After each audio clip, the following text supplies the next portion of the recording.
করছেন। আমি যখন এই আলোচনা করছি আপনারা অনেকেই জেনেছেন যে শেখ হাসিনার একটি অডিও রেকর্ড নিয়ে ফরেন্সিক গবেষণা করে প্রতিবেদন তৈরি করেছে বিবিসি। যেই বিবিসি শিরোনাম করেছে যে জুলাইয়ের যে হত্যাকাণ্ড, সেই হত্যাকাণ্ডের সরাসরি নির্দেশ দিয়েছিলেন শেখ হাসিনা। অডিওটা একবার শুনুন। সবগুলোকে অ্যারেস্ট করতে বলছি রাখতে, সবাইকে বলা হচ্ছে যে সেখান থেকে টিকাটা পারবো ধরে ফেলবে। আমার নির্দেশনা দেওয়া আছে, ওপেন নির্দেশনা দিয়ে দিচ্ছে। এখন লেখা লিখবেন, ব্যবহার করবে, যেখানে পাবে সেটা গুলি করবে।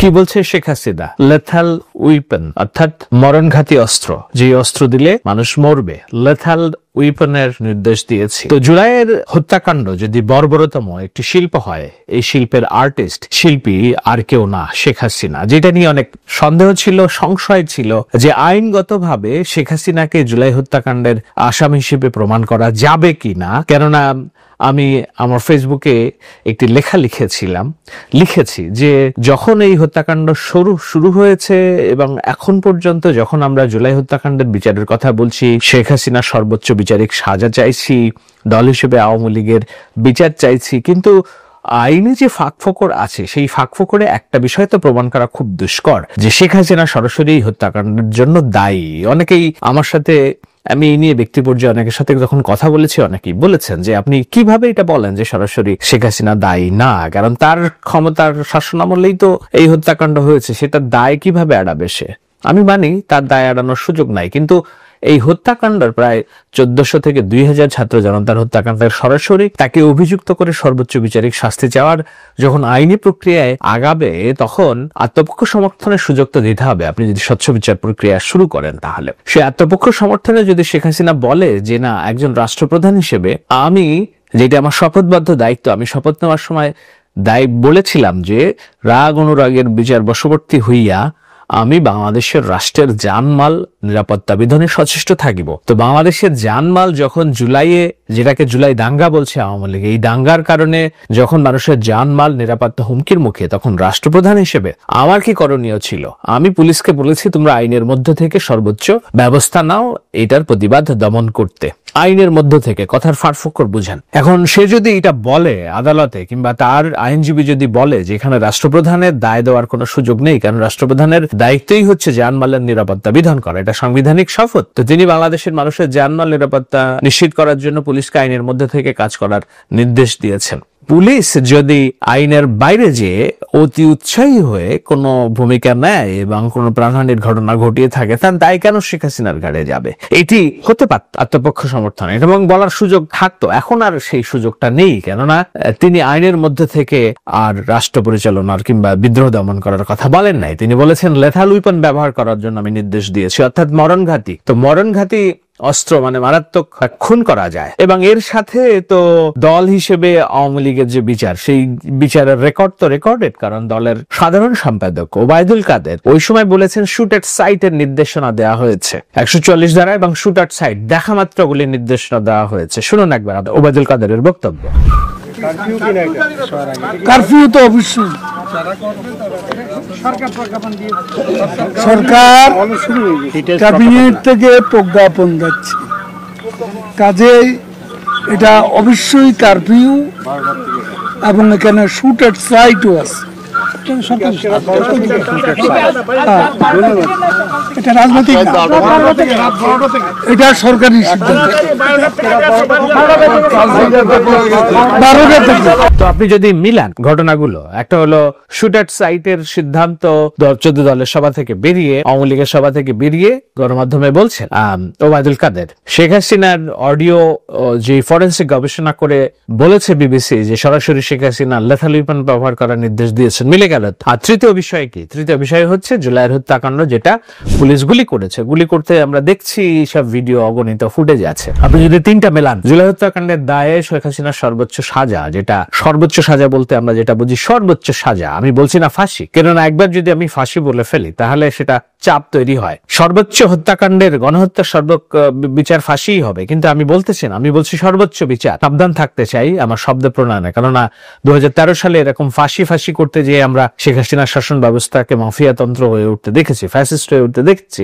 আমরা চাই না ভবিষ্যতে বাংলাদেশে কেউ বিচারিক প্রক্রিয়ায় কেউ একেবারে চাপিয়ে দেওয়া ফাঁসির দাবি নিয়ে যেন ফাঁসি হইতে হবে, না হলে ন্যায় বিচার হবে না, এরকম জায়গায় আমরা রিজিড না থাকি। আমি বলছি সর্বোচ্চ বিচারিক সর্বোচ্চ সাজা, সেই জায়গায় শেখ হাসিনা যে সর্বোচ্চ সাজা পাবেন সেটার আর সবকিছু প্রমাণ এখন, দালিলিক প্রমাণ, কণ্ঠর রেকর্ড এবং দলের যেসব বক্তব্য সবকিছু এক জায়গায়। সুতরাং আমাদের আর দ্বিধা নেই যে শেখ হাসিনা সর্বোচ্চ শাস্তিটা পাবে এবং তিনি কবরে যাবেন। তো তিনি যদি কবরে যান তাহলে এই কবরটা খুঁড়েছিলেন কিভাবে, কবরটা খোঁড়া হলো কিভাবে, সেটাই আমি আলোচনার শুরুতে বলেছি যে শেখ হাসিনা নিজের খোঁড়া কবরে নিজেই যাচ্ছেন। যেই কবরটা তিনি খুঁড়েছিলেন অন্যকে ঘায়েল করার জন্য। কি সেটি হলো আরাফাতুল ইসলাম, ডয়েচে ভেলের সাংবাদিক, তিনি একটি স্ট্যাটাস দিয়েছেন যে NTMC, national telecommunication regulatory council, আমি অ্যাব্রিভিয়েশনটা এই মুহূর্তে মনে করতে পারছি না, এইটার কাজ ডিজিএফআই এর একটি সেল। এটির কাজ ছিল কি, মানুষের কল রেকর্ড করা, কথোপকথন রেকর্ড করা, যেটা গণতন্ত্র পরিপন্থী, মানবাধিকার পরিপন্থী। আমরা বহুতবার বলার চেষ্টা করেছি যে এইভাবে কথোপকথন রেকর্ড করা রাষ্ট্রীয় গোয়েন্দা বাহিনী করতে পারে না। এমটিএমসি পরিচালিত হতো জিয়াউল হক জিয়া, দুর্ধর্ষ হত্যাকারী, তাকে আপনার নিশ্চয়ই এখন কারাগারে আটক আছেন তিনি। তো এই এনটিএমসি কে সক্রিয় করেছিলেন শেখ হাসিনা কিভাবে? ইসরায়েল থেকে এই যে ফোনে আড়ি পাতার যেসব সরঞ্জামাদি কিনেছিলেন, আমরা এর আগ দিয়ে বহুত পত্রপত্রিকায় রিপোর্ট দেখেছি যে মুখে মুখে ইসরায়েলের বিরোধিতা করলো শেখ হাসিনা ইসরায়েল থেকে এই অতি স্পর্শকাতর টেকনোলজি বাংলাদেশে আমদানি করেছেন। কি, মানুষের ফোনে আড়ি পাততে হবে। কেন আড়ি পাততে হবে? তারা যে সরকার বিরোধী যেসব আন্দোলন করছে সেগুলোর ঘটনা প্রসঙ্গ যেন জেনে যায়। সেজন্য একটা সময় বাংলাদেশে খুব আতঙ্ক ছিল ফোনে কথা বলা, কেননা দেখাচ্ছে যেই ফোনে কথা বলছে তার ফোন কল রেকর্ড গোয়েন্দাদের কাছ থেকে চলে যাচ্ছে। এটা হলো কবর খোঁড়ার যে কাজটা শেখ হাসিনা করেছিলেন। তো এখন শেখ হাসিনা যে ফোনে নির্দেশ দিচ্ছেন লেথাল উইপেন ব্যবহার করো, এটা তো মারাত্মক একটা নির্দেশ, ইটস এ ক্লাসিক কড, এবং এই একটা শব্দই শেখ হাসিনার সর্বোচ্চ বিচারিক সাজা নিশ্চিত করার জন্য যথেষ্ট। সেটা রেকর্ডেড হলো কিভাবে? এমটিএমসিতেই রেকর্ড হয়েছে। শেখ হাসিনা বিরোধী দল মত এদেরকে তাদের কথা রেকর্ড করার জন্য যে যন্ত্রাদি আমদানি করেছিলেন, সেই যন্ত্রাদি এবং সেই বাহিনী শেখ হাসিনার কল রেকর্ড করেছে। জিয়াউল হক জিয়ারাই শেখ হাসিনার কল রেকর্ড করেছে। আরাফাতুল ইসলাম লিখছেন যে আমরা জেনেছিলাম শেখ হাসিনার কল রেকর্ড হয়, কিন্তু সেটা একদিন ফাঁস হবে যদি জেনারেল জিয়া কোনদিন বিপদে পড়েন। জেনারেল জিয়া বিপদে পড়েছেন, তিনি আটক বাংলাদেশের আইন শৃঙ্খলা বাহিনীর হাতে জুলাই হত্যাকাণ্ডের বিচারের মদতদাতার অভিযোগে। ডিজিএফআই যেসব হত্যাকাণ্ড ঘটিয়েছে, খুন গুমের সাথে জড়িত আয়নাঘরের যে অপরাধ, সেটা তদন্তের জন্য জিয়াউল হক জিয়া তিনি আটক আছেন। তিনি এই স্বীকারোক্তি দিয়েছেন। এবং ওই যে আরাফাতুলের কথা, সেটা হলো শেখ হাসিনার ফোন ও কল রেকর্ড হয় বলে আমরা জেনেছিলাম ততদিন পর্যন্ত নিরাপদ, যতদিন পর্যন্ত জেনারেল জিয়া নিরাপদ। তো এখন জেনারেল জিয়া যেহেতু বিপদে, তিনি ফাঁস করে দিয়েছেন, কিংবা এই যে কল রেকর্ড এনটিএমসির যে কার্যক্রম সেটা এখন প্রকাশিত হয়েছে। তো বোঝা গেল কি, যে শেখ হাসিনা যে কবর খুঁড়েছিলেন অন্যকে কবর দেওয়ার জন্য, খালেদা জিয়াকে পচানোর জন্য, অন্য রাজনৈতিক নেতাদেরকে আটক করার জন্য এবং তাদের অপরাধ প্রমাণ করার জন্য হাতে নাতে যে তুমি ফোনে কথা বলেছো, আমরা তো দেখেছি অনেক ফোন রেকর্ড ফাঁস হয়েছে এবং সেগুলোর জন্য তাদেরকে জেলে যেতে হয়েছে। মাহমুদুর রহমান মান্নাকে জেলে যেতে হয়েছে সাদেক হোসেন খোকার সাথে কথোপকথন ফোন রেকর্ড ফাঁস হওয়ার প্রেক্ষিতে। তো এখন এইটিকে কিভাবে অস্বীকার করবে আওয়ামী লীগ, সেটি নিয়ে নানান রকম কথাবার্তা হচ্ছে। শেখ হাসিনার পুত্র সজীব-ওয়াজেদ জয়, অনেকেই আপনারা বলেন মস্করা করে, 2,500 বিজ্ঞানী, অর্থাৎ তার সে 5,500 বিজ্ঞানী কেন, সেটি বলতে গিয়ে জানতে যে আমি একটি ভাষণ দেখছিলাম, ওখান থেকেই তিনি বলছেন পীরগঞ্জে যে আমি বলেছি বাংলাদেশকে 1,500 বলতে যে 5,500 বলেছিলেন। তো 5,500 বিজ্ঞানী, তিনি একটি নতুন তত্ত্ব নিয়ে এসেছেন যে না, এটি 2016 সালে হলি আর্টিজানে যে জঙ্গি হামলা ছিল, সেই জঙ্গি হামলায় নিরপরাধ নিষ্পাপ মানুষকে উদ্ধার করার জন্য তিনি নির্দেশ দিয়েছিলেন, সেটাকেই এখন কল রেকর্ড বলে ফাঁস করেছে বিবিসি। এটি একটি গর্হিত কাজ হয়েছে। কিন্তু আসলে কি এই যুক্তিগুলো চাইল্ডিশ, অর্থাৎ সজীব-ওয়াজেদ জয় যদি সত্যি সায়েন্টিফিক মনোভাবের সম্পন্ন হয়ে থাকেন, বিবিসি একটি সংবাদ প্রতিবেদন করেছে 2016 সালের রেকর্ডের অডিও দিয়ে না, তারা এটার ফরেন্সিক গবেষণা করেছেন। এবং ফরেন্সিক গবেষণা এবং এই রেকর্ড, তো সত্যি কথা বলতে বিবিসি এখন তাদের রিপোর্ট প্রকাশ করেছে। তাজুল ইসলাম বলছেন যে এটি বিবিসি প্রকাশ করলেও এটি আমাদের উদ্ভাবন, এবং এই উদ্ভাবনের কথা আমরা যখন বলছি তখন আমার কাছে একটি অডিও ঘুরে ঘুরে বেড়াচ্ছে। আমরা প্রায় 5-7 মাস আগে এই ধরনের একটি অডিও তখন বাজারে দেখেছিলাম। আমরা বিশ্বাস করি নাই যে না ঠিক আছে, বিশ্বাস করলেও সন্দেহ ছিল। এগুলোকে আইনি কাঠামো হিসেবে সন্নিবেশিত করা কঠিন, কারণ এখন এআই এর যুগে আপনি যে কারোর ভয়েস নকল করতে পারেন যা কিছু, কিন্তু সবকিছু তো আর এআই না। ফরেন্সিক গবেষণা বলে একটা বিষয় আছে। কল রেকর্ডের এমটিএমসির যে ডেটা কিংবা যে ভয়েস, সেইটাকে আপনি ফরেন্সিক, অর্থাৎ ফরেন্সিক বলতে আপনার সেই শব্দটা বুঝেন, কাটাছেড়া যেটা করে শরীরের, তো আপনি কল রেকর্ডের কাটাছেড়া করে যে একই প্রক্রিয়ায় আপনি মিশরের মমি অর্থাৎ ফেরাউন রাজাবংশদের তাদের বয়স, তাদের কথাবার্তা হিসাব বের করেন আপনি ফরেন্সিক গবেষণা করে। সেই কল রেকর্ডের ফরেন্সিক গবেষণা আছে। সেই ফরেন্সিক গবেষণা থেকেই বিবিসি এই তথ্য পেয়েছে বলে বিবিসির প্রতিবেদন তাই বলছে। আরেকবার একটু আমরা শুনি।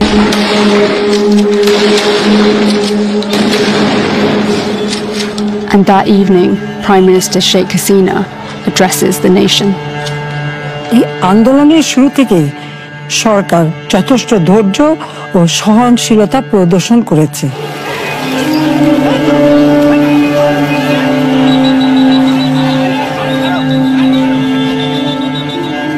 বরং আন্দোলনকারীদের নিরাপত্তা নিশ্চিত করার ক্ষেত্রে পুলিশ সহযোগিতা করে।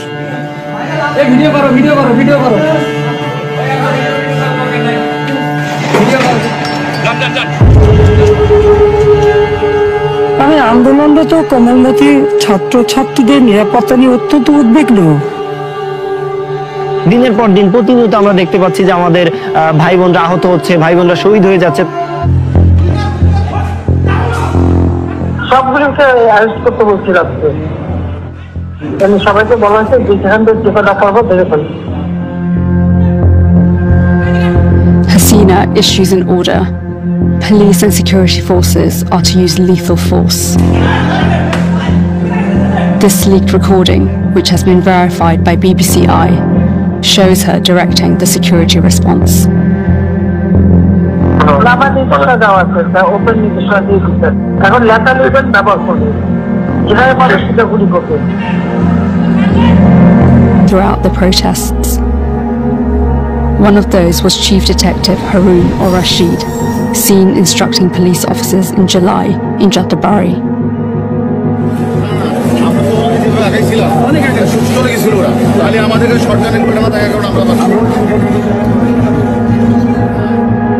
The head of the police force in Dhaka, Habib ur-Rahman, gave orders from a central command room.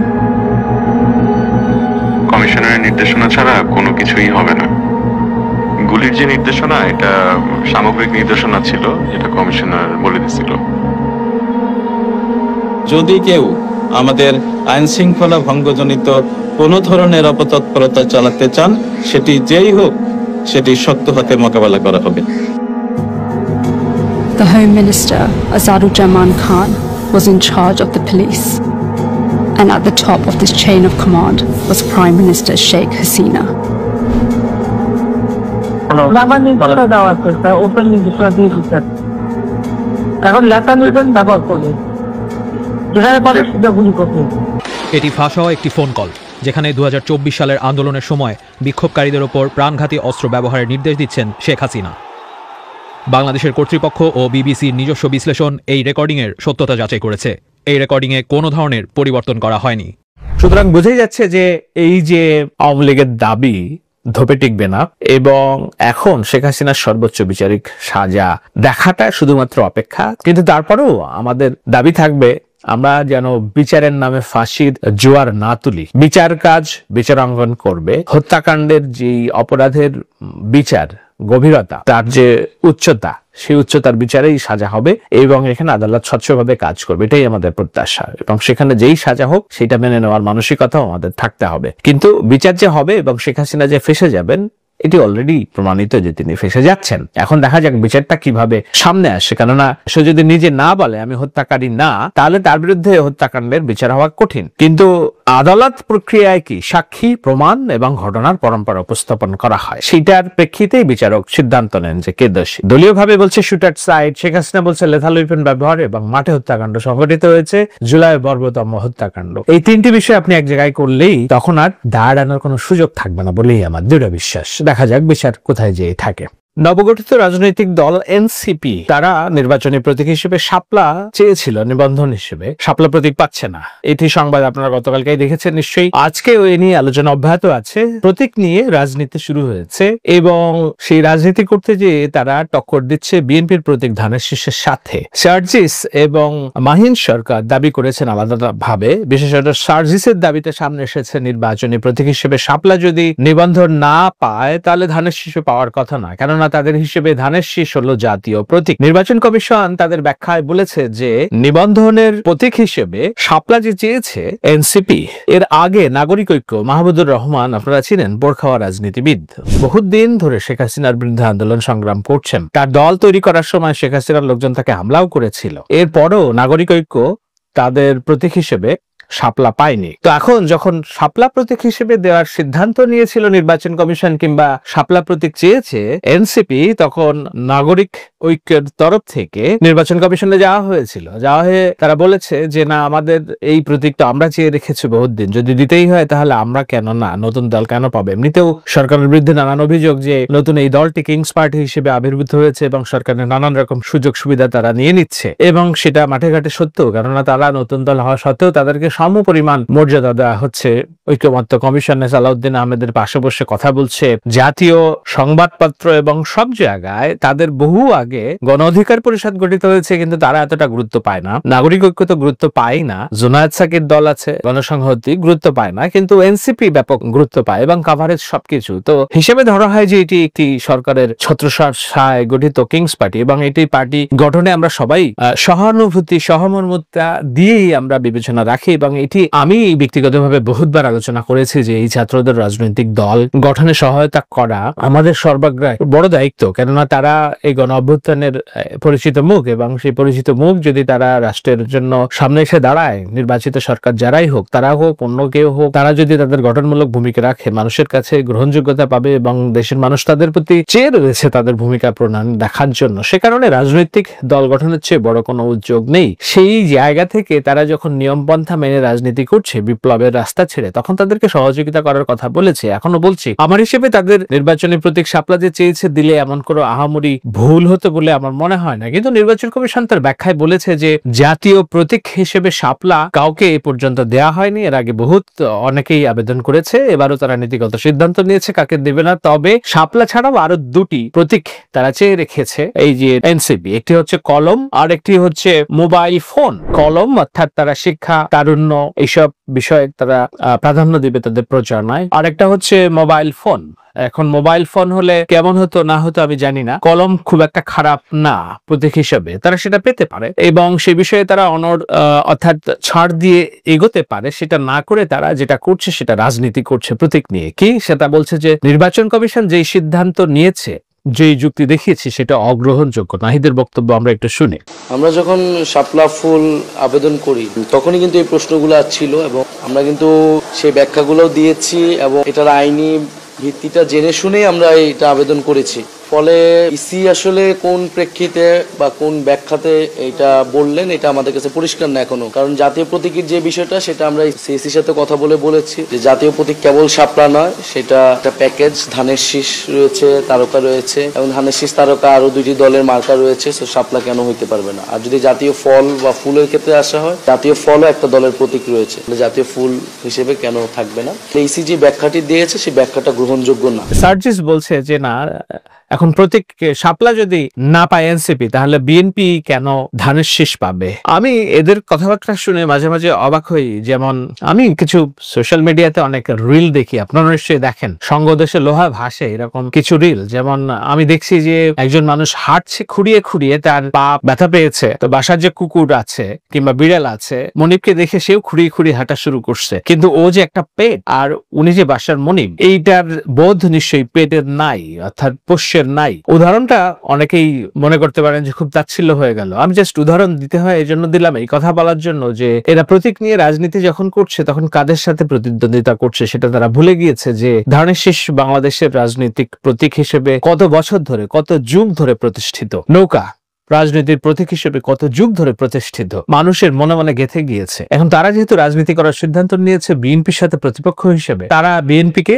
প্রতিপক্ষ হিসেবে রাজনীতি করছে যে প্রতীক ধানের শীষ যদি থাকে শাপলাও থাকতে হবে, আর না হলে নির্বাচন কমিশন পুনর্গঠন, নির্বাচন কমিশন পদত্যাগের দাবি জানিয়েছে, উইচ ইজ গুড। নির্বাচন কমিশন পদত্যাগের দাবি তারা জানাতেই পারে। এই নির্বাচন কমিশন নিয়ে অন্য নির্বাচন কমিশন গঠিত হতে পারে। তাহলে নির্বাচন কমিশন এই সরকারের আমলে, নাহিদের আমলে গঠিত নির্বাচন কমিশনই যদি তাদের আবার পুনর্গঠনের জন্য তারা দাবি জানায়, তাহলে নাহিদ এবং হাসনাতদের আমলে গঠিত এই তত্ত্বাবধায়ক সরকার, অন্তর্বর্তী সরকার পুনর্গঠনের দাবি বিএনপিও জানাবে একটা সময়। কেননা এই সরকারে তাদের প্রতিনিধি, এই ছাত্রদের প্রতিনিধি, এনসিপির সমর্থক প্রতিনিধি মাহফুজ আসিফ রয়ে গিয়েছে। এখন সরকারের নির্বাচন নিরপেক্ষ হবে না বিএনপি বলতে পারে, অন্য দলগুলো একই দাবি তুলতে পারে। এটার কোনো শেষ হবে না যদি আমরা এই দাবি তুলি এবং এই নির্বাচন কমিশন পুনর্গঠনের জন্য তারা যদি চাপ দেয়। এটি রাজনৈতিক বয়ান, সে বিষয়ে আমার সন্দেহ নাই। নিশ্চয়ই তারা যে কলম এবং মোবাইল প্রতীক নিয়েছে, তারা এই যে জনগণের জন্য মাঠে যাচ্ছে জুলাই পদযাত্রা করতে, অগণিত মানুষ তাদের সমর্থন জানিয়েছে, এটা দেখে তাদের অনুপ্রাণিত হওয়া উচিত যে তারা প্রতীক দেখে ভোট দিবে না, তারা মানুষ দেখে ভোট দিবে।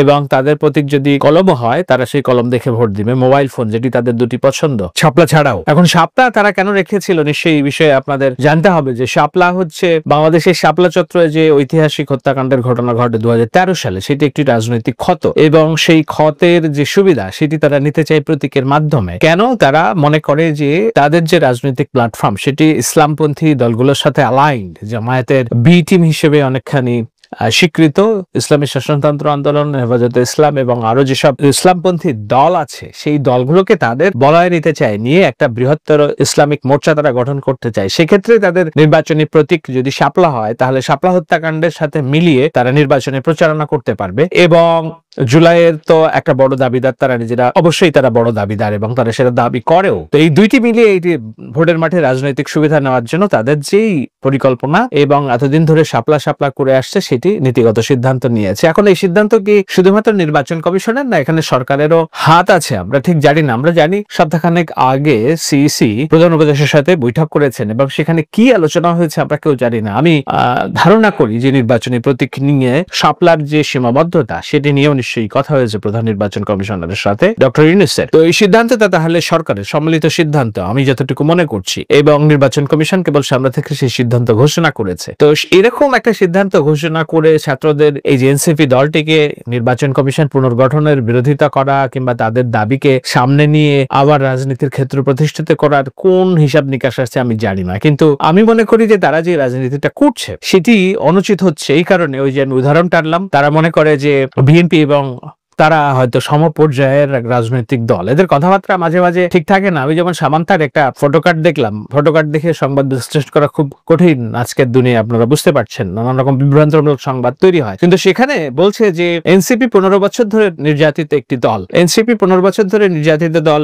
শেখ হাসিনার বিরুদ্ধে যখন আন্দোলন হচ্ছে, বৈষম্য বিরোধী আন্দোলন, তখন এই বৈষম্য বিরোধী আন্দোলনের সব নেতাই সার্জিস তো গণভবনে যে বলেছেই যে আমরা কেবল ন্যায্য দাবি কোটার জন্য আন্দোলন করছি, অন্য কোন সাথে আমাদের সম্পৃক্ততা নাই। কেউ যদি করে থাকেন আন্দোলনকে ব্যবহার করে, তার জন্য কঠিন ব্যবস্থা নেওয়ার দাবি জানাচ্ছে। তো যেই পোলাপানগুলো আমাদের ছোট ভাই, এদের সমীহ করে কথা বলতে হয়, নিশ্চয়ই তারা জুলাইয়ের বড় পরিচিত মুখ। তারা 5 আগস্ট শেখ হাসিনা পলায়নের 5 মাস আগ পর্যন্ত তারা সরকারের বিরোধিতা করে নাই, করেছে কোটার জন্য, চাকরি যেন বিশ্ববিদ্যালয় থেকে বেরিয়ে চাকরিটা পাইতে পারে, সেইটাতে আল্লাহ তাআলা তাদেরকে বহুত দিয়ে দিয়েছে। শেখ হাসিনা পালিয়েও গিয়েছে এবং তারা সরকার পরিচালনা করছে। এখন তারা বলছে 15 বছর ধরে শেখ হাসিনা নির্যাতিত নাকি এনসিপি যে রাজনীতি করে, যে পোলাপানগুলো, যে ছেলে মেয়েগুলো, এদেরকে তো আমি একটা ছেলে মেয়েকেও যদি আমি দেখতাম, আমি জানি মোল্লা শুভ্র নামে যেই ছেলেটি আছে সে কেবল বিএনপির 28 অক্টোবরের সমাবেশে ছবি গিয়েছে আমি জানি, ভোটের দাবিতে গণতন্ত্রের দাবি প্রতিষ্ঠার প্রেক্ষিতে। এর বাইরে আব্দুল কাদের দুই একটা ছবি আমি তার